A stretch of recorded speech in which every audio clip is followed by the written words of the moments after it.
அல்லாஹு தாலா சொல்லி காட்டுவான். அதனால அல்லாஹு தாலா ரஸாக்காக இருக்கிறான். அந்த ரஸாக் எப்படிப்பட்டவன்னா, மனிதனால் இந்த உலகத்தில் எதுவும் சம்பாதிக்க முடியாது. அதனால எல்லாருமே நம்ம தெரியும் இல்லையா? இப்போ உதாரணமா நான் தானே வேலைக்கு போறேன், நான் உழைக்கிறேன், எனக்கு என்ன செய்யுது, ரிஸ்க் வருது, கூலி வருதுன்னு யாருமே சொல்ல முடியாது.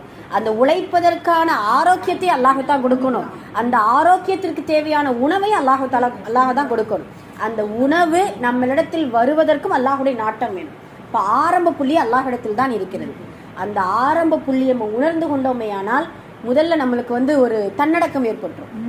அதுதான் நமக்கு ரொம்ப முக்கியம். ஏன்னா இந்த சதகா செய்யறதுக்கு முதல்ல அதுதான் நமக்கு வேணும். அல்லாஹுடைய சிஃபத்தை முதல்ல சிந்திக்கணும். சிஃபத்தை சிந்திக்கும் பொழுது அல்லாஹ் தான் கொடுத்தான் என்கின்ற அந்த இல்மை, அந்த அறிவை முதலில் பெற்றுக்கொள்ள வேண்டும். அதே போல அல் கனி, அவன் தேவையற்றவன். ஆனா மனிதர்கள் எல்லோரும் தேவை உடையவர்கள்.